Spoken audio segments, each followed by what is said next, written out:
Bonjour tout le monde! Et on est rendu à notre deuxième live sur Chronique Astro Express. Donc, aujourd'hui, en fait, je suis avec mon invitée Marie-Noëlle Carrier du Bahut Technologique. Bonjour Marie-Noëlle! Allô, Annick! Ça va bien? Très bien. Je suis très Bon. contente d'être là. Oui, ben moi aussi, je suis vraiment contente que tu aies accepté de partager ce moment-là avec nous aujourd'hui. Wow! Attendez une minute, là, J'ai entendu. Ouais. on entend quelque chose d'autre, c'est beau. Alors, bonjour à celles ou ceux qui commencent à se joindre à nous. Donc, faites-nous un coucou dans les commentaires pour nous dire que vous êtes là parce que je ne vous vois pas, avec la plateforme que j'utilise, là, je ne vous vois pas, sauf si vous écrivez des commentaires. Fait que lâchez-vous là dans les commentaires. Donc, et je vais prendre un bon moment, pas un moment pour parler. Mon Dieu, je recommence. Coudonc, pourtant, Mercure, il n'est On plus fait plein de choses en rétrograde. même temps, hein. Ça va Il est très en, bien. il est en post-rétrograde, donc des fois, il y a encore des petits ajustements à faire. Fait que donc, je vais laisser Marie-Noëlle se présenter quelques minutes, puis ensuite de ça, on va y aller. Aujourd'hui, on va parler de l'ascendant.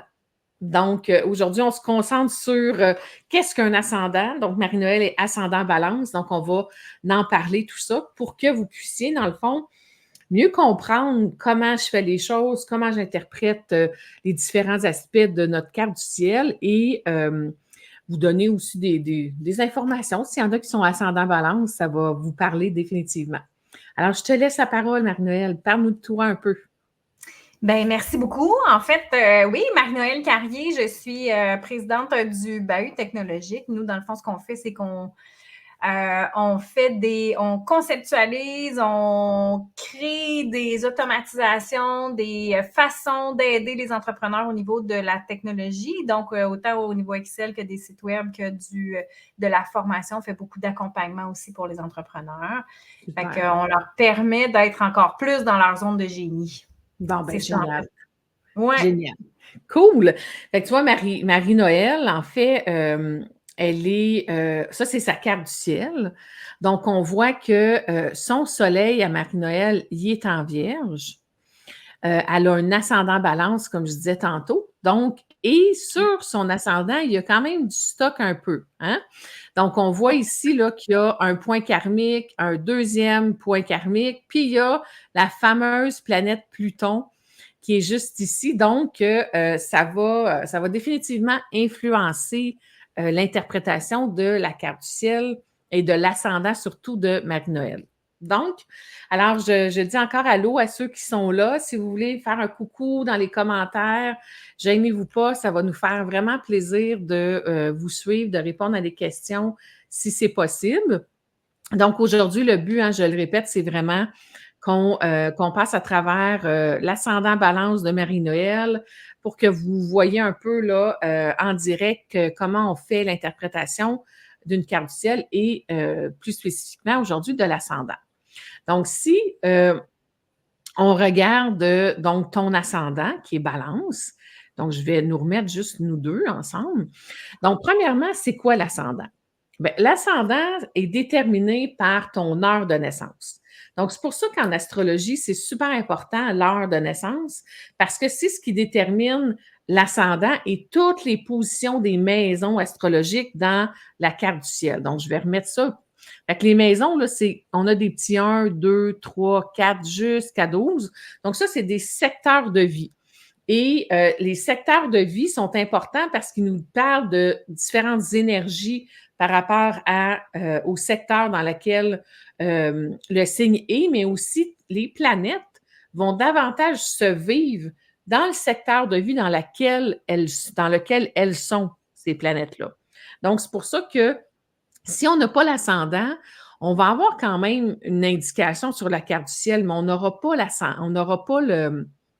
je veux dire, si on n'a pas l'heure de naissance, on n'aura pas l'ascendant, puis les maisons, on pourra plus ou moins s'y fier. Donc, une petite parenthèse, pour ceux et celles qui n'auraient pas leur heure de naissance. On me dit, Annick, c'est possible, qu'est-ce que je fais dans ce temps-là? Bien, c'est sûr qu'une des choses qu'on peut faire, c'est demander notre heure de naissance aux archives de l'hôpital où on est né. Donc, les hôpitaux gardent en archive notre heure de naissance. Donc, souvent, on va pouvoir appeler ou remplir un petit formulaire vite fait qui dit je veux avoir mon heure de naissance. On n'a pas tant besoin de donner la raison pour laquelle on la veut et ils nous l'envoient. Selon les hôpitaux, ça prend plus ou moins quelques semaines à quelques mois. Bonjour, je vois qu'il y a des gens qui se connectent. Alors, on est en train de parler de l'ascendant aujourd'hui de mon invité Marie-Noëlle. Et là, je vous dis un peu comment on fait pour trouver notre heure de naissance quand on ne l'a pas, cette fameuse heure-là. Et sinon, il y a la rectification horaire qui est une spécialité en astrologie qui permet en fait de faire le chemin inverse qu'on fait lorsqu'on a l'heure de naissance. C'est-à-dire qu'on part de grands événements qui sont arrivés dans votre vie. Qu'est-ce qui est arrivé aux alentours de 28-29 ans? Qu'est-ce que vous avez fait comme métier? Avez-vous des diplômes, des choses comme ça? Et là, il y a des spécialistes qui vont aller regarder en fait les transits planétaires qu'on appelle et qui vont être capables de déterminer avec pas mal de justesse votre heure de naissance. Donc, ça vaut la peine de faire ça. Et moi, je travaille avec une dame qui est spécialisée là-dedans pour les gens qui n'ont pas leur heure de naissance. Donc, et parce que, tu sais, l'heure de naissance, des fois, le plus précis possible, c'est le mieux. Parce que des fois, 2 minutes va faire une différence. L'ascendant change aux 2 heures à peu près dans une journée, mais pas tout le temps à la même heure. Et des fois, si on est à 29 degrés, mettons, toi, exemple, tu seras à 29 degrés de la balance, puis que 2 minutes plus tard, on est rendu au degré 0 du signe suivant, bien là, tu n'as pas le même ascendant, donc ça change quand même beaucoup d'informations dans ta carte du ciel. Des fois, 2 minutes, ça n'aura pas vraiment d'impact, mais pour certaines personnes, ça peut en avoir, mais des fois, un 5, puis un 10, puis un 15 minutes peut avoir un impact important. Alors, si on y va maintenant avec qu'est-ce que c'est l'ascendant? Donc, l'ascendant, ça nous parle en fait de comment tu avances dans la vie. Donc, c'est ta façon d'être et d'agir et c'est aussi l'énergie que tu portes et que tu vas avoir face à tout commencement dans ta vie. Okay, donc, parce que comme c'est comment tu es arrivé au monde, l'ascendant, vu que c'est notre heure de naissance, c'est mon arrivée dans le monde, c'est passé avec quelle énergie et donc, ça va teinter tous les commencements que tu vas avoir dans ta vie. OK? Donc, n'oubliez pas celles et ceux qui sont là, faites-nous un coucou. Je ne vous vois pas, je vois qu'il y en a, mais je ne vois pas qui sont là. Si ça vous tente de me dire allô, allô, ça serait super le fun qu'on sache que vous êtes avec nous aujourd'hui. Donc, fait que c'est ça. Fait que l'ascendant, c'est comment tu es arrivé dans le monde, mais c'est aussi, c'est ça, l'énergie que tu vas avoir face à tout commencement. Donc, ensuite de ça, c'est aussi ta façon d'être et d'agir, ta personnalité. Donc, ce que tu présentes comme personnalité, l'image que tu présentes de toi, va également être teintée de l'énergie de ton ascendant. Et c'est aussi ton chemin de vie. Donc, la route que tu vas emprunter tout au long de ta vie, qui va être parsemée de l'énergie de la balance et des planètes qui se trouvent dans la maison 1. OK? Donc, toi, tu as un ascendant balance, mais tu as des points karmiques, puis tu as aussi Pluton qui est dans ta maison 1. Donc, ton ascendant va être vraiment teinté de Pluton. C'est comme si, toi, dans le fond, imaginez-vous là, que l'ascendant, c'est le chemin, la route que je marche. Mettons que je pars, moi, en pèlerinage, puis le pèlerinage, c'est toute ma vie. Et là, je vais marcher un chemin. Premièrement, je vais me vêtir comme mon ascendant. Parce que comme c'est mon image, je vais avoir tendance à porter des vêtements qui vont ressembler à l'énergie de mon ascendant. Mon image physique, mon énergie physique aussi va être teintée de l'énergie de mon ascendant. Et quand je vais marcher mon chemin, je vais rencontrer des expériences à la saveur de mon ascendant.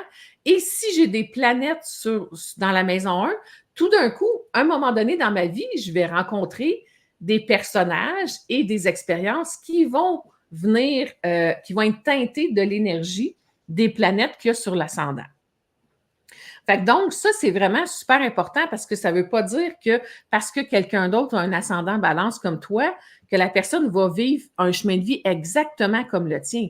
Ça va vraiment dépendre de d'autres choses aussi dans sa carte du ciel.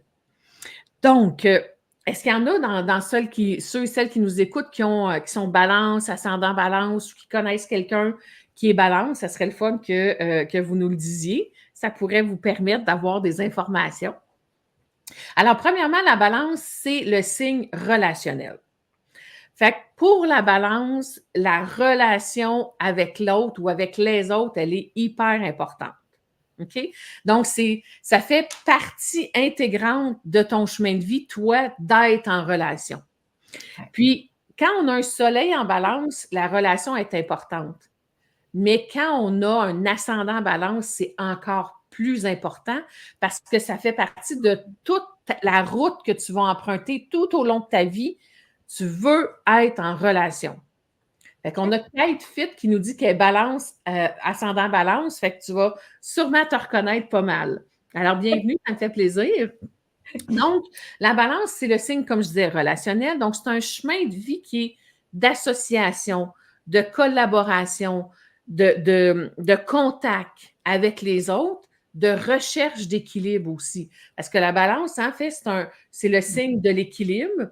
Dans le fond, idéalement, ce que la balance, elle veut dans sa vie, c'est d'être en paix, de vivre une vie de paix intérieure, de calme et de relations harmonieuses. Ultimement, c'est ça qu'elle veut. OK, la balance. Hey, allô, Maryse?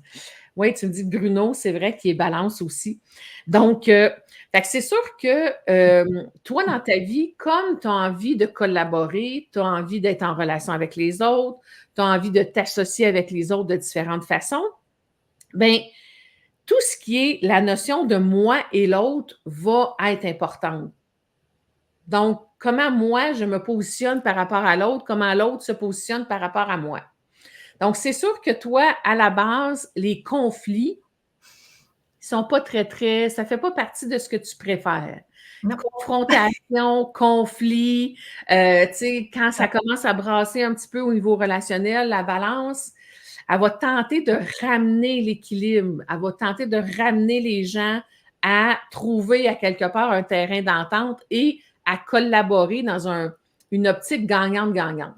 Ça fait-tu du sens pour toi déjà? Totalement, totalement. Oui. OK, parfait. Donc, ceux qui se joindront à nous, si vous voulez écrire un petit commentaire là, pour nous savoir que vous êtes là, ça serait super le fun. Donc, c'est sûr que la balance aussi, elle est dans une recherche de bonheur. Elle veut avoir la paix. Elle veut la paix, l'équilibre, le calme. Fait que donc, elle recherche le bonheur pour elle, mais aussi pour les autres. Fait que, tu sais, à quelque part, la balance, elle va toujours avoir envie de faire en sorte que le monde soit bien. Parce qu'on n'oublie pas que, ultimement, la balance, ce qu'elle veut, c'est être en relation. Puis, tu sais, je vais pousser un petit peu la notion de relation à des fois avec un ascendant balance, c'est pas ce qui est le plus important, c'est pas tant la personne qui est au bout de la relation, mais que la relation comme telle. Ce qui fait en sorte que des fois, sur notre chemin de vie, on va accepter comme ascendant balance des relations avec une personne qui est plus ou moins compatible avec nous ou avec, tu sais, c'est comme... Mais comme la relation est super importante, ça va être plus difficile de dire, OK, je mets fin à la relation avec cette personne-là parce que je veux être en relation. Hein? Ça fait du sens pour toi? Oui, un petit peu, juste un petit peu. Parce que souvent, je vais dire, je suis pas bonne, moi, avec les conflits, j'oublie pourquoi je suis fâchée contre toi, je veux pas, je veux pas nourrir ça pour moi. Fait que, tu sais, ce que tu dis là, ça fit complètement, là. Oui, tout à fait. Puis c'est sûr que, tu sais, la balance, c'est pas ça qu'elle veut. Mais en même temps, elle peut, sur ton chemin de vie, tu pourrais très bien avoir un rôle de conciliatrice, médiatrice, hein, parce que justement, comme toi, tu veux l'équilibre, tu veux la paix, bien souvent, tu vas avoir tendance à ramener justement ce sentiment de paix et d'équilibre chez les autres. Et même que souvent, les autres vont vont te trouver très diplomate, trouver que tu as beaucoup de tact dans ta façon de dire les choses, parce que c'est dans ta façon d'être et d'agir. Donc, la balance, elle veut être aimée, elle veut plaire. Ce que l'autre pense d'elle, c'est quand même important. Donc, elle va faire attention à comment elle va dire les choses habituellement. Ouais. C'est aussi un chemin d'engagement envers soi et ensuite envers l'autre. Parce que dans le fond, un des grands défis de la balance, c'est d'être capable d'affirmer tes besoins tout en ayant des relations harmonieuses. Donc, le danger, c'est que la balance, comme elle veut avoir des relations harmonieuses, si elle dit, ben moi, là, c'est ça que je veux. Moi, je prends position pour moi, puis c'est ça que je veux, c'est ça mon besoin. Ouais, mais d'un coup que l'autre n'est pas d'accord. Ouais, mais tout d'un coup que l'autre m'aime plus. Tout d'un coup que ça crée un conflit. Fait que donc, des fois, la balance va avoir tendance à se mettre de côté, à se mettre au 2 puis au 3e plan dans sa vie pour garder l'harmonie relationnelle. Mais le défi, c'est de dire comment je peux ne pas juste être dans les concessions à mon propre détriment, dans le fond. Mais j'ai besoin de trouver l'équilibre pour que j'exprime mes besoins, mais tout en gardant la relation, puis tout en étant dans en réduisant, je vais dire, les conflits potentiels qui rendent l'ascendant balance malheureux ou mal à l'aise. Mais c'est quand même un chemin de vie où tu vas avoir à rentrer en contact avec toi pour t'engager aussi à respecter tes besoins. Ça aussi, ça parle. Si ça parle, hein? Parce que, tu sais, C'est juste un petit peu, ça aussi. oui.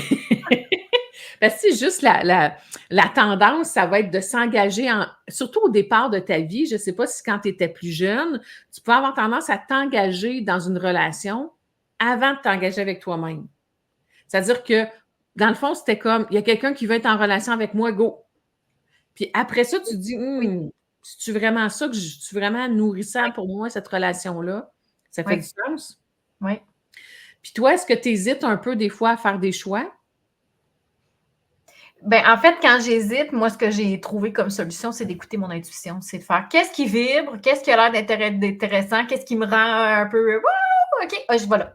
Bon, bien ça, ça que c'est bon. j'ai décidé de faire. Fait que oui, un petit peu, ça aussi. OK. Parce que, tu sais, la balance, souvent, elle va hésiter. Tu sais, dans les standards, là, on dit, ou dans les généralités, on dit que la balance n'est pas capable de prendre des décisions. C'est pas vrai que la balance n'est pas capable de prendre des décisions.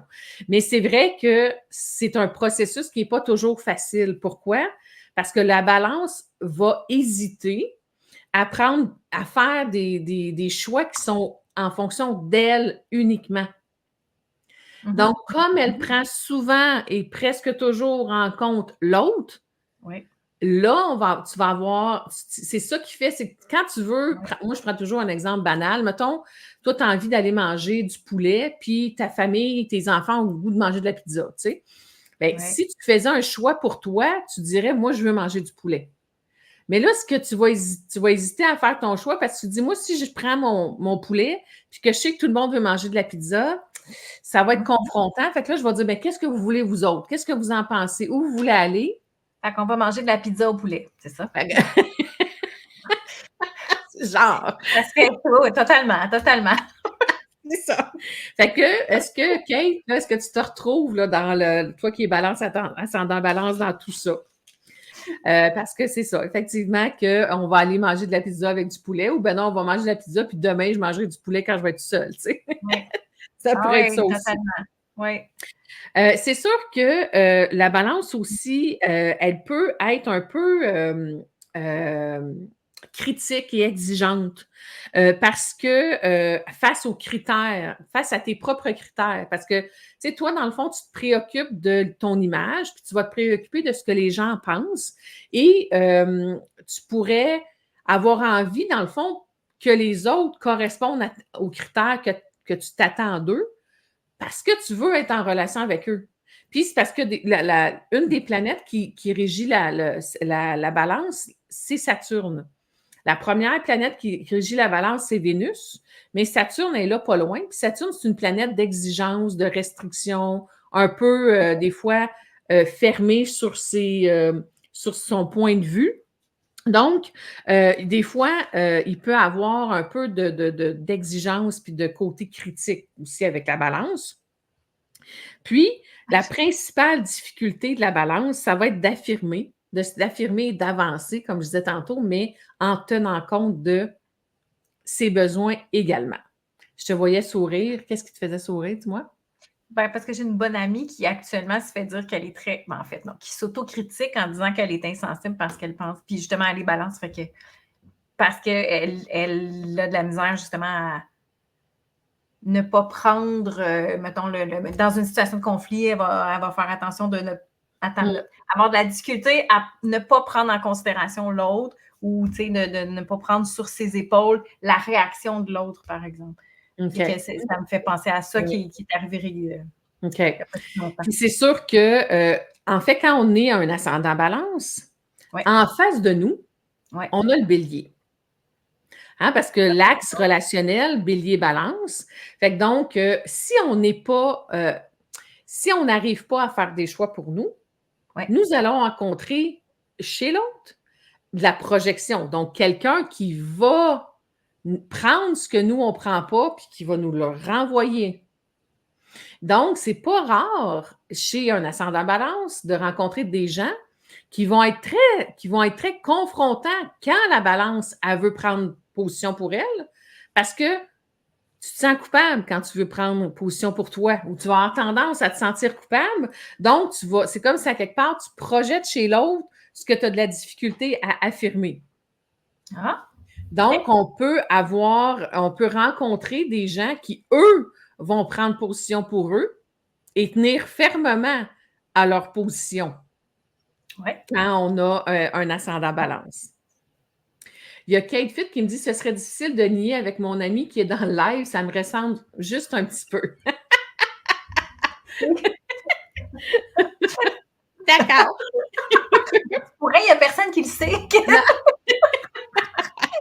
Et il y a aussi un sens de la beauté qui est très important pour la balance. Ouais. Sens de la beauté, du raffinement, de l'esthétisme. Fait que toi, dans le fond, dans ton environnement, même toi physiquement, t'aimes le beau. Tu vas te préoccuper de ça. Tu as envie d'être dans un environnement qui est beau, qui est harmonieux, qui est paisible aussi, tu sais. Fait que c'est sûr que ça fait vraiment partie de ton chemin de vie. Et ça peut faire en sorte justement que dans ta vie, comme travail, parce que tu sais, notre travail fait beaucoup partie de notre chemin de vie. Oui. On voit beaucoup d'ascendants balance qui vont travailler dans le domaine de la beauté, de l'esthétisme, du raffinement, de créer des harmonies dans le décor, au niveau de la justice, au niveau de conciliation, médiation. Tu sais, on pourrait voir ce genre d'énergie-là aussi au niveau de l'ascendant balance. Ça peut être autre chose, tu sais, parce que c'est pas que ça qui détermine ce qu'on fait dans la vie, mais ça reste quand même que ça fait partie des possibilités avec l'ascendant balance. Et c'est sûr que vous avez, les ascendants balance, une nature charmante, élégante.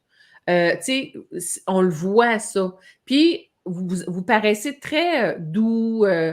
Tu sais, on ne voit pas, là, quand on vous regarde, on n'a pas l'impression qu'on n'a pas le goût de rentrer en conflit avec vous autres nécessairement. Tu sais, vous ne dégagez pas une image très, c'est ça, très agressive, très. Par contre, ça se peut. Par contre, il peut avoir, une fois de temps en temps, un petit espace contrôlant en vous. Là. Quand je dis quand Saturne prend sa place, là, il peut avoir de ça un peu dans votre image, mais au départ, il y a beaucoup de tact, de diplomatie qu'on voit là, dans l'ascendant balance. Bonjour Sophie qui se joint à nous aussi. Donc, et quand on regarde l'ascendant, on ne peut pas faire autrement que de regarder aussi le maître de l'ascendant. Donc, chaque signe a un maître. Donc, le maître de la balance, c'est Vénus. Vénus, c'est la planète de l'amour. C'est la planète de nos désirs. C'est la planète de la femme. C'est la planète de l'affectif. Et c'est la planète qui parle de tous nos dons et nos talents de naissance. Donc, toi, sur ton chemin de vie, comme ascendant balance, l'amour fait partie intégrante de ton chemin de vie. L'affectif fait partie intégrante de ton chemin de vie. Exploiter tes dons et tes talents de naissance pour gagner ta vie fait partie de ton chemin de vie. Okay? Donc, c'est quelque chose qui va être important pour toi. Et toi, ta Vénus, elle est en Lion et elle est dans la maison 10, donc qui est la maison de la carrière. Fait que ce que ça veut dire, c'est que toi, non seulement sur ton chemin de vie, l'amour va être important, mais tu ne veux pas un amour n'importe comment. L'amour avec une Vénus en Lion, c'est un amour passionné, entier, mélodramatique, un petit peu théâtral à l'occasion. On aime entièrement, passionnément. C'est comme Oui. je t'aime. Bon, j'en mets un peu, là, mais pas tant Non, quand même. non, même pas. Mais pour moi, non. Je t'aime complètement. Oui, tout à fait. Tout à fait. Puis, c'est Rien sûr. de moins. Ouais.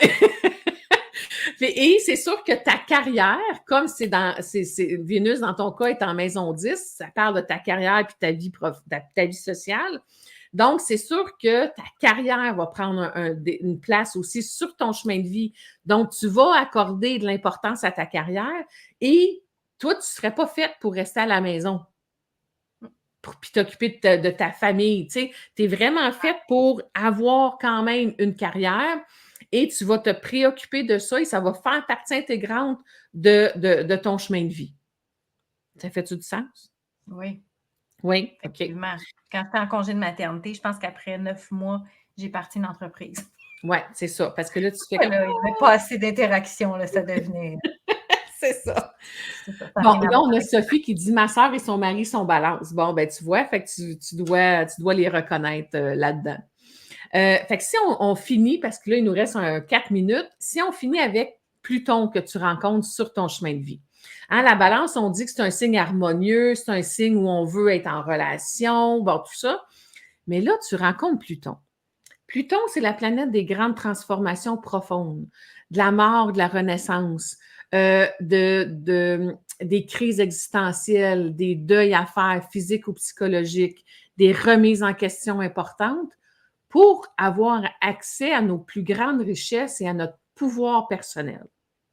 Donc, toi, ça veut dire que non seulement ton chemin de vie, c'est pas un chemin de tout repos, comme la balance, elle aimerait. C'est loin d'être un chemin avec une ligne bien, bien définie, tranquille. Donc, c'est un chemin de vie où tu vas rencontrer des situations, des personnes qui vont t'amener à faire des transformations profondes. Tu vas avoir, c'est sûr qu'au moins une fois sur ton chemin de vie, tu as eu une grande crise existentielle où tu as eu à te remettre complètement en question, à remettre complètement en question ton chemin de vie. Oui. Hein, je suis à la bonne place. Même toi aussi, tu sais, dans le fond, sur ton chemin de vie, tu es aussi une agente de transformation. Donc, c'est-à-dire que tu pourrais très, très bien rencontrer des gens tourmentés, angoissés, qui sont prêts à une transformation profonde, mais qui ne le savent pas encore. Puis, tout d'un coup, sur ton chemin, tu rencontres ces gens-là parce qu'ils sont prêts à se transformer, même s'ils ne le savent pas. Et toi, tu es l'agent de transformation pour ces gens-là. Mais ça veut dire que toi aussi, tu as sur ton chemin de vie à te transformer, à aller dans tes profondeurs, à plonger en toi pour remonter à la surface ce qui est moins lumineux et le transformer en grande richesse. Donc, il faut que tu fasses, c'est un chemin de vie aussi où tu pourrais avoir des deuils à faire. Et tant et aussi longtemps que tu ne t'es pas forgé une personnalité solide, tu vas vivre des crises existentielles ou tu es prédisposé à vivre des crises existentielles. Donc, c'est sûr qu'avec un ascendant balance, on peut avoir un peu plus de vulnérabilité ou de fragilité au niveau de notre personnalité, surtout en bas âge, comme on veut être en relation, comme on va faire des compromis. Fait que dans le fond, c'est sûr que toi, tu étais appelé rapidement dans ta vie à te solidifier à ce niveau-là, à t'affirmer, à prendre position pour toi, parce que sinon, tu rencontres des gens qui vont prendre du pouvoir sur toi. Ça aussi, ça parle. Ça aussi, ça parle, hein? Et c'est sûr que sur un chemin de vie où on rencontre Pluton, bien, on peut avoir tendance à s'auto-saboter à l'occasion. Donc, Ça, jamais. jamais, hein? Jamais. Je fais pas ça, moi. C'est drôle, on dirait que je te crois pas tant. Ouais, Même ouais. si on se connaît pas beaucoup, je suis pas sûre que je te crois. Mais en même temps, la bonne nouvelle, c'est qu'avec Pluton sur ton chemin de vie, tu as cette grande, grande capacité d'auto-régénération. Donc, toi, mettons que tu tombes à terre, tu es écrasé à terre, tu as la force et la possibilité de complètement te relever et poursuivre ton chemin encore plus forte que ce que tu étais avant. Et même physiquement, si tu avais des problématiques physiques, tu as cette capacité-là de t'auto-régénérer parce que Pluton, il agit jusque dans nos cellules. OK. OK? Donc, ça, c'est une grande force, malgré le fait que ça l'amène un chemin de vie rempli de transformations, de wow, tu sais, c'est pas un chemin de vie tranquille avec Pluton sur ce chemin de vie-là, mais en même temps, tu as toute la force de te relever complètement face à toute difficulté ou à toute crise que tu peux avoir dans ta vie. Et je dirais même qu'avec Pluton sur l'ascendant, tu peux même jeter des petites bombes à l'occasion quand c'est trop plate, quand c'est trop tranquille. Parce que Pluton, lui, il veut que ça bouge. Ça, c'est drôle. Qu'en penses-tu? Ça non plus, je suis pas d'accord. Oui, ça arrive. Effectivement, quand c'est trop plate, plus jeune, c'était encore pire. C'est-à-dire que s'il arrivait rien, ben, je me trouvais des responsabilités, je me trouvais un autre projet, je me trouvais quelque chose un peu moins proche de. En fait, je m'organisais pour que ce ne soit pas un conflit. Oui. Fait que je m'organisais, c'est ça, avec des projets, des responsabilités ou d'autres choses à droite et à gauche pour m'auto-saboter, là, pour m'en rajouter sur mes épaules. Oui, tout à fait.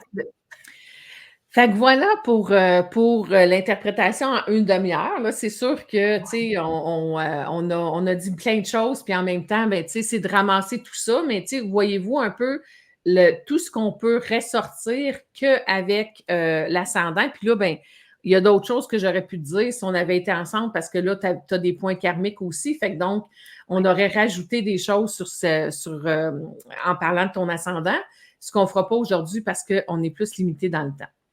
Je vais juste répondre à Sophie, si tu le veux bien, avant qu'on conclue. Elle dit, c'est curieux, je suis Scorpion, ascendant Gémeaux. Tout ce que tu lui dis me parle. Mais c'est sûr, Sophie, parce que tu es Scorpion. La planète qui gouverne le Scorpion, c'est Pluton. Fait que donc, c'est sûr que quand je parle de Pluton, ben, veut pas, si on a du Scorpion en nous, Soleil, ascendant, Lune, ben, on va avoir un peu, tu sais, on va ressentir, puis on va vivre, mais à un niveau différent, en fait, ces énergies-là. Toi, c'est sur ton chemin de vie. Quelqu'un qui a un soleil en Scorpion, c'est dans son essence, dans son identité qu'elle va vivre ces transformations-là, mais sa route ne sera pas la même route que toi, parce que, fait que donc, Sophie, toi, ta route, c'est un ascendant Gémeaux, fait que c'est un autre type d'énergie, mais c'est sûr que dans ton essence, dans ton identité, tu te reconnais en Pluton parce que Pluton, c'est le big boss du Scorpion. Donc, fait que voilà. Fait que je te remercie beaucoup, Marie-Noël. C'est un plaisir. Moi, je trouve que c'est sous-estimé la lecture de la carte du ciel. Je trouve qu'il y a beaucoup de préjugés qui viennent avec ça. Puis, tu sais, quand on dit, c'est écrit dans le ciel, il y a toujours une espèce de je lève les yeux, tu sais. Excuse, ça sonne. Il y a pas de je lève les yeux au ciel, puis tu sais, mais vraiment, si tu m'avais dit, tu sais, quand tu as fait l'interprétation, tu me l'avais dit à 15 ans, puis tu me l'as redit à 45, puis qu'on est exactement, tu sais, là, je fais, wow, OK, c'est ça, là. C'est exactement ce qui se passe dans ma vie. Je trouve ça fascinant que ce soit écrit dans le ciel. Oui. Puis, tu sais, je vais faire je vais en profiter pour pour répondre à une question que j'entends souvent. Est-ce que c'est vrai que l'ascendant, on va le vivre plus tard dans notre vie? Mais moi, OK, il y a différentes théories par rapport à ça, selon, dans le fond, l'astrologie qu'on pratique, mais moi, dans ce que je pratique comme astrologie, au contraire, l'ascendant, c'est notre heure de naissance. Donc, dès qu'on est, on vit cette énergie-là. C'est juste que selon l'ascendant qu'on a, des fois, ça peut être plus long avant qu'on intègre ces énergies-là, parce qu'il y a des énergies qui sont plus longues à intégrer puis à prendre conscience que d'autres, mais on vit quand même. Tu sais, toi, je ne sais pas, ton accouchement, est-ce qu'elle a été un peu... parce qu'avec Pluton sur l'ascendant, des fois, l'accouchement est un peu difficile, où la mère est très angoissée, où ça se passe difficilement, on a peur pour que le bébé meure, ou on a peur qu'il arrive quelque chose. Ça, c'est quelque chose qui est possible quand on a un ascendant scorpion, quand on a Pluton sur l'ascendant. Ou qu'on est ascendant scorpion, on a souvent eu une naissance un peu où on a eu peur de ne pas venir au monde, ou le bébé a manqué d'air, le bébé a arrêté de respirer à sa naissance, maman a dû prendre bien des médicaments, puis elle avait très, très, très peur d'accoucher ou de perdre le bébé. Tu sais, bon, il y a souvent des trucs comme ça qui arrivent avec quand on a soit un ascendant scorpion ou on a Pluton sur l'ascendant. Et ça serait intéressant que tu demandes à ta mère comment s'est passée ta naissance. Mais si je ne me trompe pas, je suis sortie tellement vite que le médecin n'était pas là. Bon. C'est peut-être le. Mais si je ne me trompe pas d'accouchement, parce que là. Fait que, mettons, si tu demandais à ta mère comment tu l'as vécu, as-tu eu peur? Parce que là, hey, t'es sortie vite, mais en même temps, c'est comme, wow, qu'est-ce qui va se passer, là, tu sais? Il y a comme une notion de. On n'est pas sûr là, qu'on est à l'aise avec ce qui se passe en ce moment. Fait que merci beaucoup. Puis Sophie, puis Kate, Maryse, les gens qui étaient présents, merci beaucoup. Puis on se revoit demain avec un autre invité. Cette fois-ci, on va parler de destinée avec la carte du ciel. Fait que merci beaucoup, Marie-Noël. Puis merci à toutes les gens qui étaient présents. Puis au plaisir. Merci. Bonne journée.